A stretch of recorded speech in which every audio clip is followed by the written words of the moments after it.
Claire, we would like to discuss with you about the most striking of the findings from this report, which was Yes. the pay per mile scheme should be mandatory by 2030. And just tell us and give us a few more details about this finding of the report. Yes, of course. I mean, I think to begin with, the most important thing about road pricing is to have a scheme which is politically deliverable. You can't just impose suddenly straight away without any warning a change on motorists. People need plenty of warning, plenty of time to adjust. Now, the difficulty with road pricing has been that although it is, clearly great for tackling congestion, pollution, and a number of other externalities, it would be hugely beneficial to move to a fairer and more equitable system. It's getting that message across.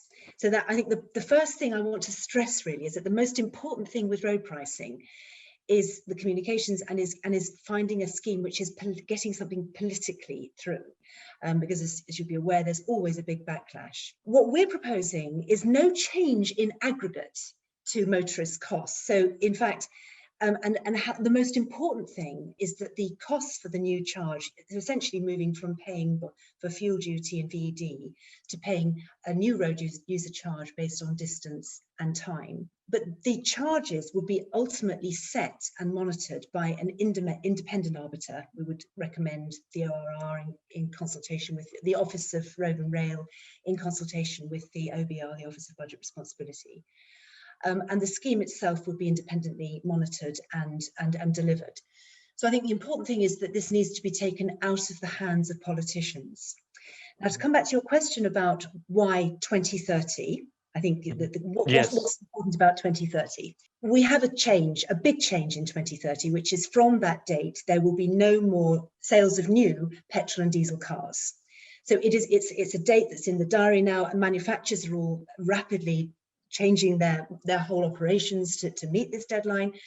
It's a big ramp up effort. There's a huge amount to do, but it's a change. The current system that we have of basically fuel duty and VED is not it's a blunt instrument. I mean, for example, people on low incomes in rural areas, it isn't actually fair that they're paying the same amount of road fuel duty as a car user, motorist in an urban area where there's plenty of alternatives and there's much greater congestion, much bigger impact on the environment. So I think the first thing to say is that what we've got right now is not fair, and what we would be proposing would be something ultimately which would be much fairer. But the reason for 2030 is that there is a date, there's a change, and it makes complete sense. Because we know any reasonable person will understand. If we don't change fuel duty and VED to some other way of paying for road taxation, who's going to pay for Britain's roads? How will road infrastructure be financed? It will be through general taxation, and that means non-car users, very many of them on low incomes, will be subsidizing people who can afford to drive a car. So that's not fair either. We can't have it not being replaced in some way, because otherwise we're, quarter of households have got no access to a car. Half of work-class households have no access to a car. So we can't have a situation where the whole population is funding our road infrastructure where it's not being fairly done. So that's I mean, there are so many other reasons I could go on, but I mean, the key thing is that that's a change. If we don't plug this gap, if we don't do something quickly now, and I say now, it will take time to implement. So the point about 2030, it's long enough away to actually have a staged phasing in.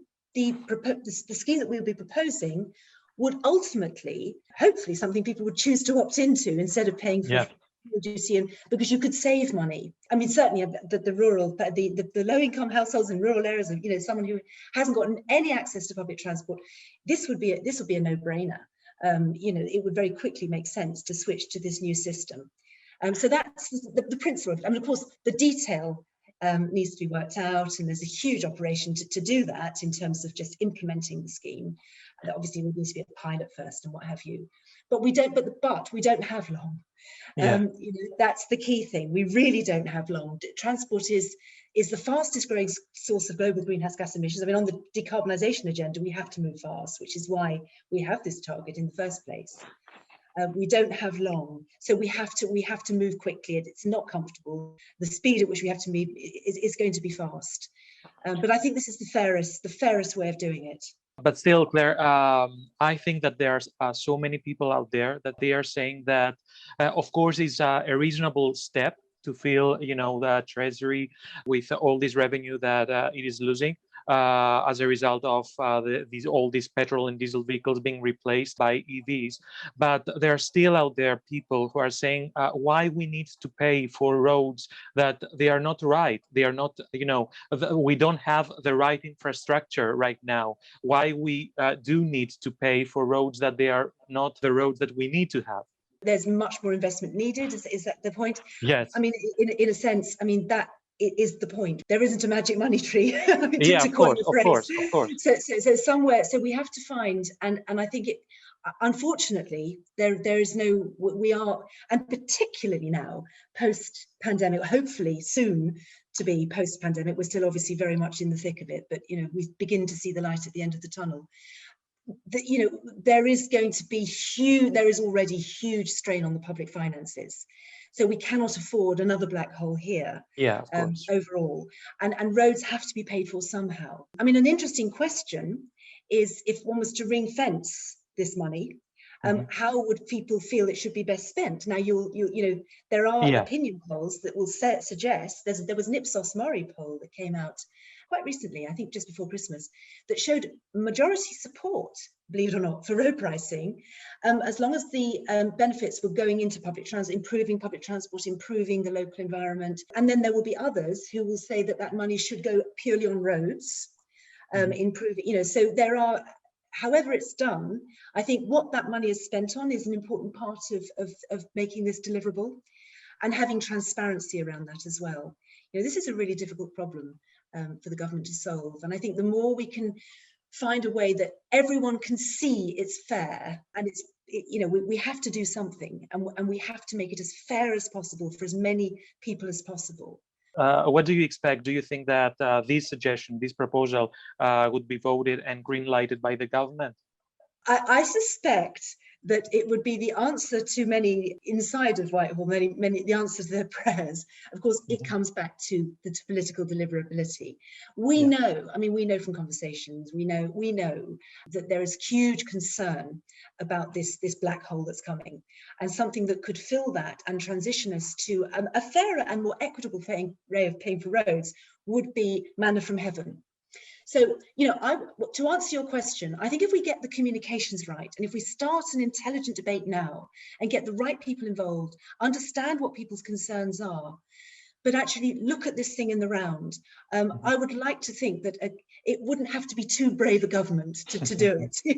I would like to think it ought to be just a natural next step. There'll be an element of politician bravery, but I think, well, and again, that is why, as part of our proposal, we recommend that the first thing government does is to set up a cross-party commission to look at this. All parties need to care about this, and they do, in the same way that we have the National Infrastructure Commission that to some extent takes the politics out of infrastructure, important infrastructure.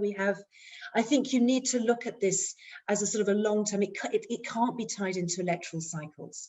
This needs to be something that all main parties have bought into and signed up to, and collect it to some extent. The more you can get a bit of arm's length from the current, whoever is currently in number 10, and see this is a question of huge national interest. All parties need to be involved in this and care about this. In the same way, we had cross-party support for the Climate Change Act. It was a fantastic thing. Only 4 MPs, I think, in the entire Westminster voted against the Climate Change Act in 2008.